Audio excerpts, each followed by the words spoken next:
From the Cronkite studios in downtown Phoenix, this is Cronkite News. We continue our look into heroin's hold on Arizona with updates and reactions from Arizona leaders here and in Washington, following the Cronkite School's groundbreaking documentary. And we go up to Prescott Valley to show you how one school is working to create a more inclusive playground, so all of its students will be able to enjoy the recess. It's Super Bowl week in the Valley, and not everyone is agreeing on whether its visit will be a positive one for our economy. We take you to Super Bowl Central and break down this debate. Cronkite News starts now. Good evening and welcome to Cronkite News. I'm Sonny Scott. And I'm Megan Thompson. Thanks for joining us. This week's Arizona economy is expecting a big boost from the Super Bowl, but as the saying goes, you have to spend money to make money. In this case, the Super Bowl host committee set out to raise $30 million to make it all happen, but it has yet to meet its goal. How short are they? Cronkite News reporter Tweelan Nugent took the question to the committee chair this morning and joins us from the Super Bowl Central in downtown Phoenix.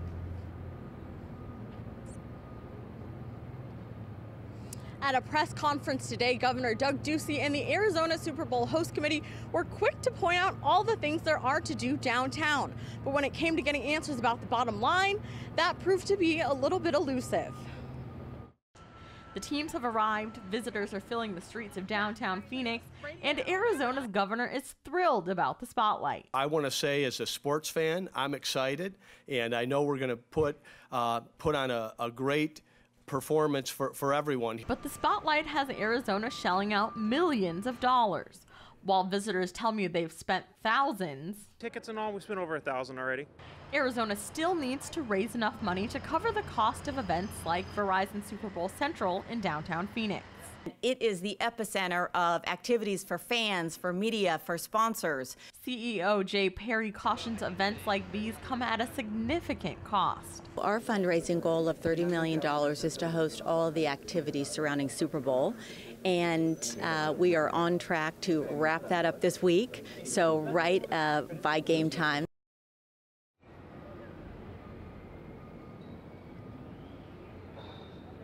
Governor Ducey took no questions today. We asked Jay Perry and the Super Bowl host committee how close they are to raising that $30 million goal. They refused to give us that exact figure, calling it proprietary information, saying only that they're on track. Live outside Super Bowl Central, Tweelan Nugent, Cronkite News. Thank you, Tweelan. Well, the Super Bowl brings a much more serious subject into the spotlight as well. Human trafficking is a major issue here in the U.S., but it's something many people aren't aware of. That pushed one organization to take a visual approach to the terrible things happening behind closed doors. To Roslyn Samalu, these cords wrapped and coiled are haunting reminders. I just remember so many nights when that was happening. Sold by her own family and forced to become a sex slave, Roslyn remembers each night trapped behind doors like these. You can really just feel the intensity of it coming out through those doors. It's just like screaming out to me. This Streetlight USA exhibit is called the Scarlet Cord. It symbolizes the invisible hold forcing girls like Roslyn to feel tied down and alone. It leaves you with a lot of guilt and shame, so people who are going through it aren't speaking about it. Those victims speak through these walls. Written stories and artwork line the exhibit. It's raising awareness, but it's also helping people to feel it and just maybe sense in a new way of what a girl might be going through, or even young boys as well. Pamela Alderman designed and envisioned this as a tangible and physical exhibit where people could actually see how girls are invisibly held captive. They're not literally tethered, but they're psychologically tethered to their pimp through coercion, through force, through manipulation, and so they won't run, even though they could run. But this exhibit was in the works way before the Super Bowl rolled into town, and it's a problem that doesn't end when the game is over. And for Roslyn, she says she can't allow the community to turn a blind eye anymore. She now works for Streetlight USA, using her experience to inspire change. We need to just literally slap it in your face and let you know, hey guys, wake up. This is going on. It is a slap in the face, a raw and small glimpse into the sex trafficking world, and the facts, they hit hard too. Most victims come from unstable homes and are often manipulated into the arms of pimps, oftentimes with gifts and promises of love. Now, the average age of girls when they first get trafficked, just 13 years old. And runaways are the most at risk because 1 in 3 of them will be picked up by pimps within 48 hours. There were fireworks today at the Arizona Board of Education meeting when the Common Core standards were brought up. Vice President Ballantyne spoke about HB 2190, the bill that would prohibit the Department of Ed adopting Common Core. He said, quote, "That looks like a nuclear explosion. I know these are public meetings, but I have no fear. That just sounds ridiculous." Recently elected Arizona School Superintendent Diane Douglas campaigned on an anti-Common Core platform, but other members of the board want the standards to be supported. I think Common Core as a vision was an idea that said if we can set some common standards, we can then set some common assessments, and we can truly understand, and our schools can be accountable on where they stand. Now, several incidents of police using deadly force have been called into question right here in Arizona. Now, the state legislature is considering a new bill that would require officers to be equipped with body cameras. Cronkite News reporter Ryan Hill spoke with one of the leading manufacturers of the body cameras located right here in the valley. Ryan? Thanks, Megan. There are a couple of new challenges that law enforcement departments are facing before adding body cameras to the uniforms of officers. The costs and also how to handle all of that video. Police face situations like this every day that the public does not see, but now they can.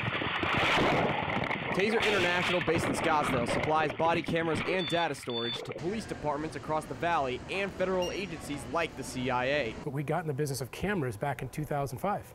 We began adding what was called the Taser Cam Recorder to all of our weapons for accountability purposes when a Taser device was used. Representative Reginald Boulding is leading the charge to make sure these cameras are another thing police strap on before they hit the streets. House Bill 2511 requires local and state law enforcement officers to wear body cameras while on duty to ensure both their own safety and the safety of the communities they protect. Many concerns are floating around when it comes to body cameras, as you can be seeing made behind me, one of which is the cost and the storage units themselves. So if House Bill 2511 gets passed mandating that police officers wear these cameras, who exactly is going to be floating the bill? So there are a lot of grants available.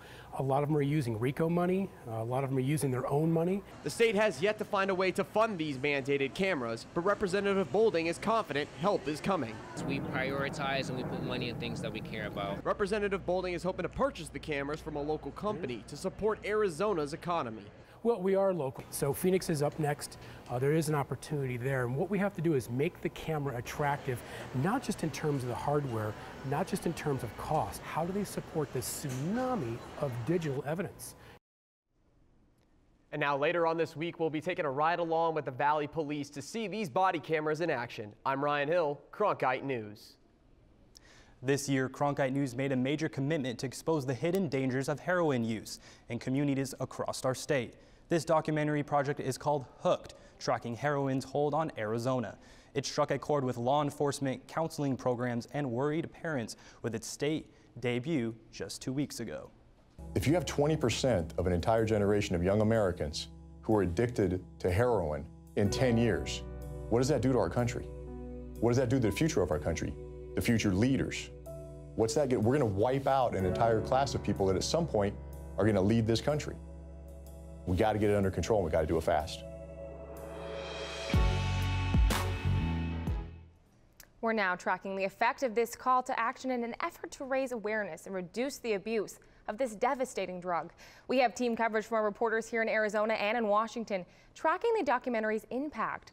First, we'll go to Lauren Hanley, who has followed the story here in Arizona. Lauren? During and following the airing of the documentary, a phone bank was set up and answered over 600 calls from both families and addicts themselves who were seeking help and looking for a way to fight this deadly epidemic. What we're talking about is trying to save an entire generation of people here.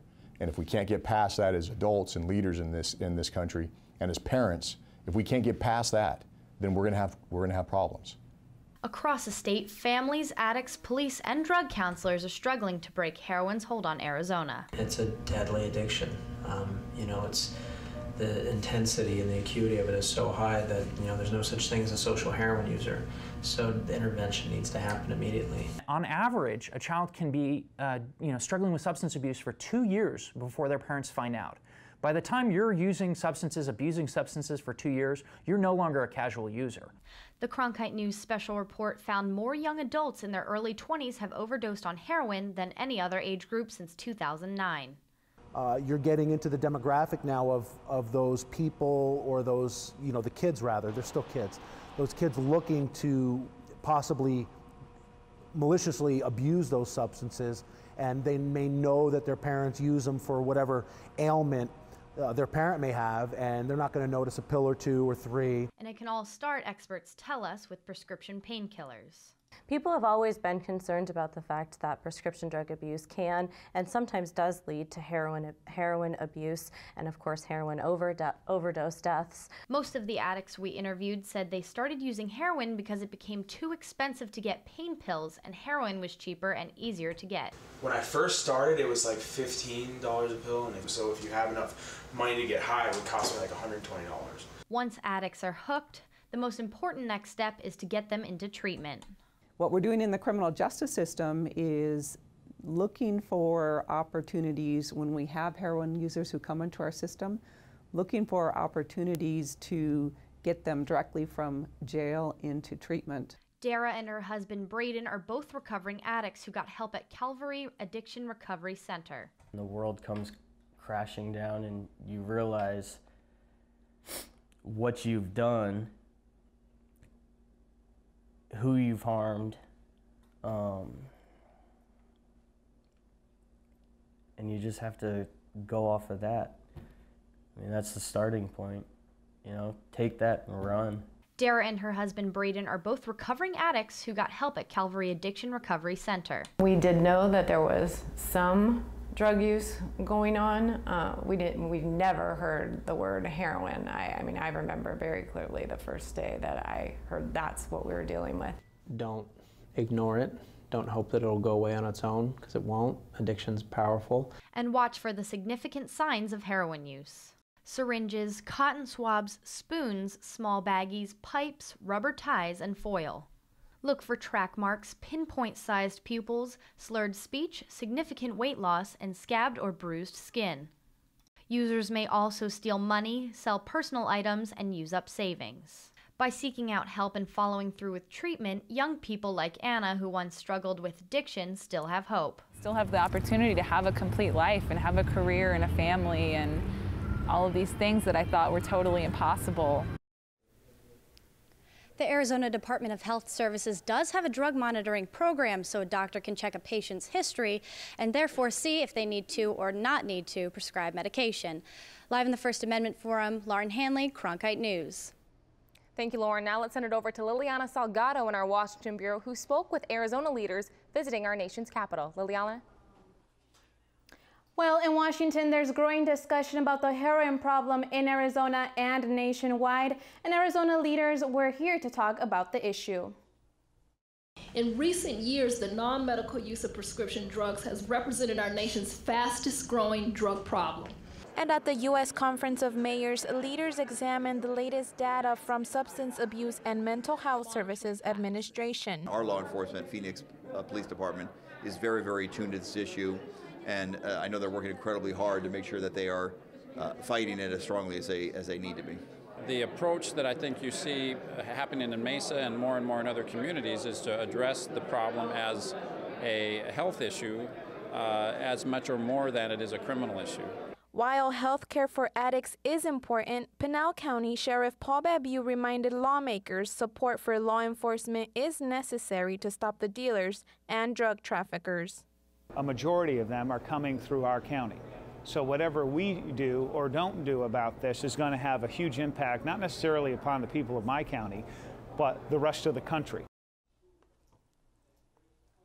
Whether treatment or law enforcement, or ultimately a combination of both, the consensus here in Washington is that mayors need to take the lead to fix the heroin crisis. Live in Washington, D.C., Liliana Salgado, Cronkite News. Coming up next on Cronkite News, there's a new state law that hopes to limit distractions on the road.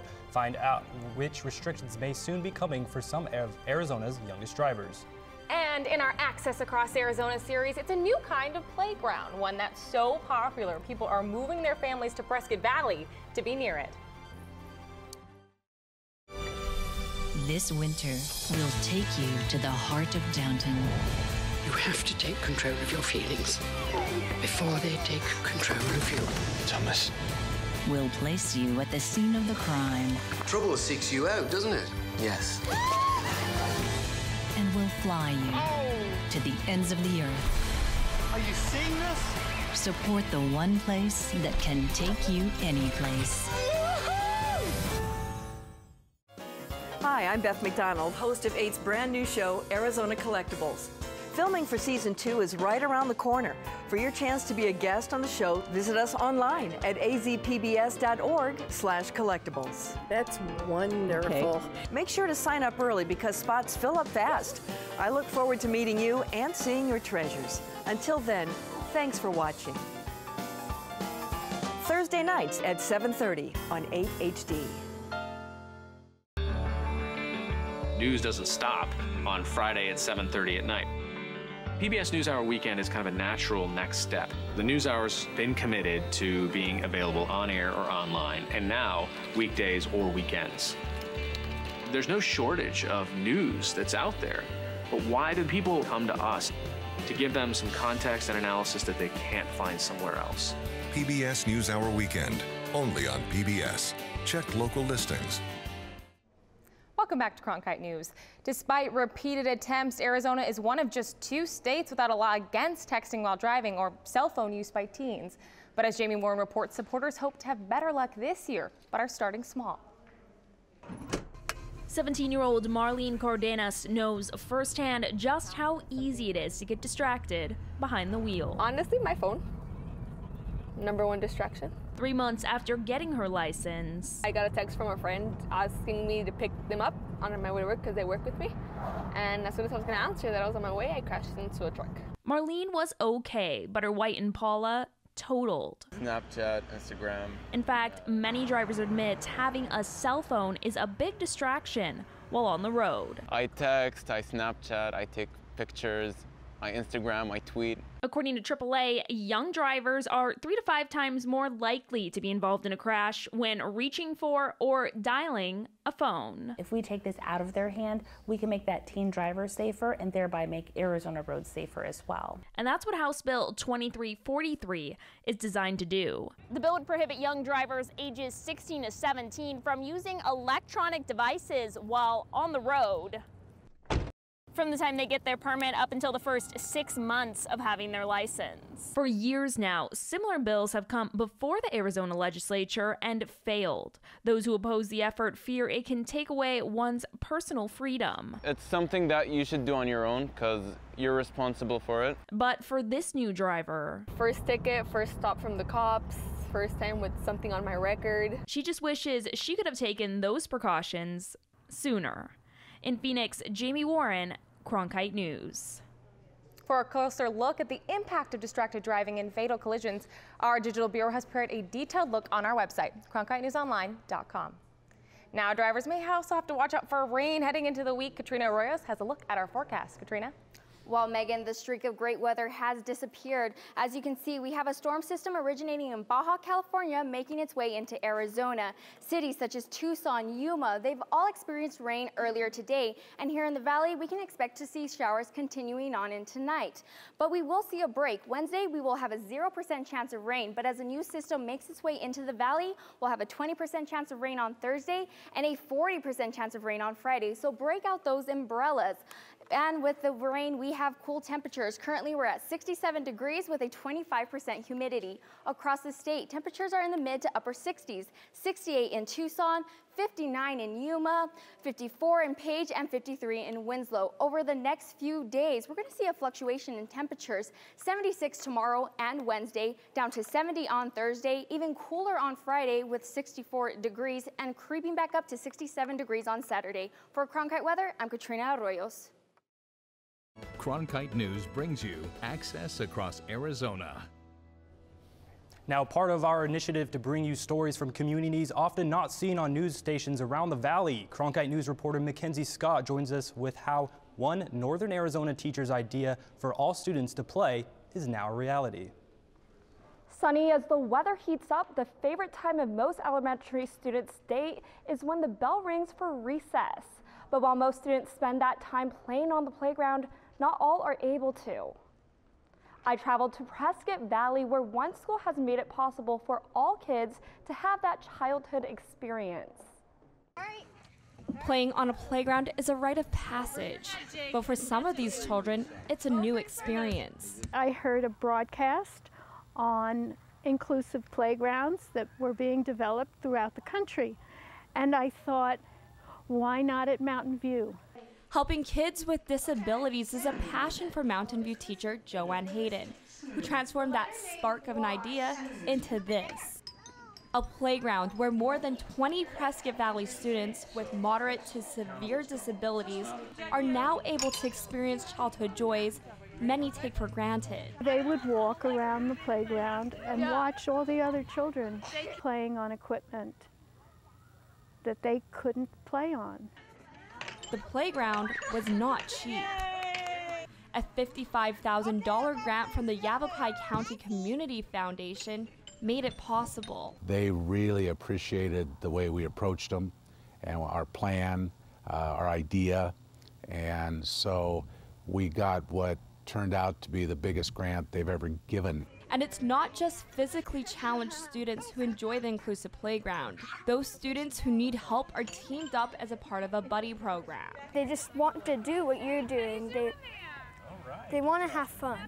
It's just a pleasure being with them, and it's fun. It's fun. I'd rather be with them. Mountain View Elementary School, a place where all children can learn, a place where all children can play. No matter what the challenge is, the students are learning to overcome them together. Mountain View Elementary's principal told me that their special needs population has actually grown, since some families are now moving into the area just because of this new inclusive playground. Live in the broadcast center, Mackenzie Scott, Cronkite News.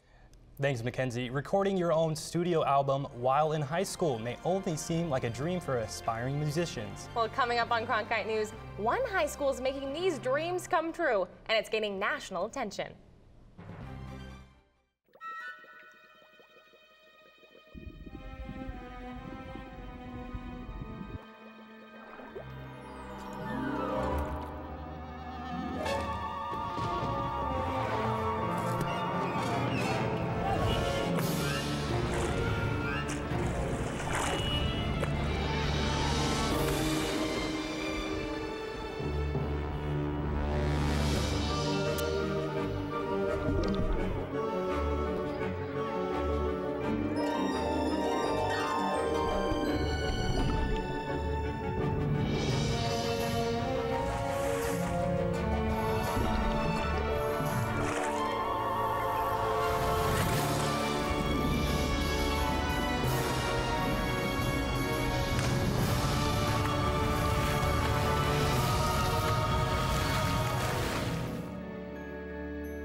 Today, Cronkite News is proud to join the Arizona PBS 8 HD News lineup. Here's a look at what's coming up later on Arizona Horizon and the PBS NewsHour. Coming up next after Cronkite News, it's Arizona Horizon. Phoenix Mayor Greg Stanton will discuss air traffic noise complaints and other city issues, and we'll look at specialty schools that give students real-world skills.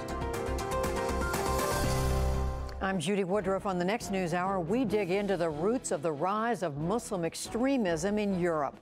Margaret Warner reports from London. Listen to this. One Valley teacher has been chosen as a finalist for a Grammy Award, thanks to a unique class to immerse his students in music education. Cronkite News reporter Angie Schuster visited Arcadia High School to see what makes this music program different from the rest. This mixer is something you might find at a professional music studio. And you'll find this one at Arcadia High School, part of Richard Maxwell's music class. He created a special program at the school that operates as a record studio and label. This unique career and technical education program is what got him nominated for the Grammy's Music Educator Award. It's amazing to be, to even be considered for this award. Maxwell is still in shock. I keep waiting to get this phone call from the Grammy Foundation saying, hey Max, we're really sorry. Turns out there was a clerical error because what we're doing doesn't really fit in. The last thing Maxwell's program does is fit into the norm. Students get a chance to write their own songs, perform them for large audiences, and record their own albums. Some students are more artists, writing the music, performing the music. Some of them are more producers, maintaining the studios, doing the production work and running the shows, or creating those albums that we're releasing. But just like the students come together to lay down tracks, they came together to nominate their teacher. Honestly, he means he's more than just a teacher, because he allows us to do so much and so much for ourselves, and gives us so many creative outlets. Just being nominated for this award is already a win in Maxwell's eyes. For me, win or lose, my hope is that the attention that we've been able to get because of the nomination, I'm hoping to see, I would like to be able to help more people do this. And he's already sharing his teaching model across the state. In Phoenix, phones level all the way. Angie Schuster, Cronkite News. Maxwell is working with a school in Tucson to develop a mariachi music program that runs like his. As a finalist, Richard Maxwell and Arcadia High School will both receive a $1,000 grant. And if Maxwell wins the award, he will be flown to Los Angeles to attend the Grammy Awards on February 8th. Wow. It's really cool. I think it's just amazing. Think about the standard he's setting for his kids to be Grammy nominees. Well, that's it for Cronkite News tonight. Arizona Horizon is next. Thanks for joining us. We'll see you tomorrow at 5 on Arizona PBS 8 HD.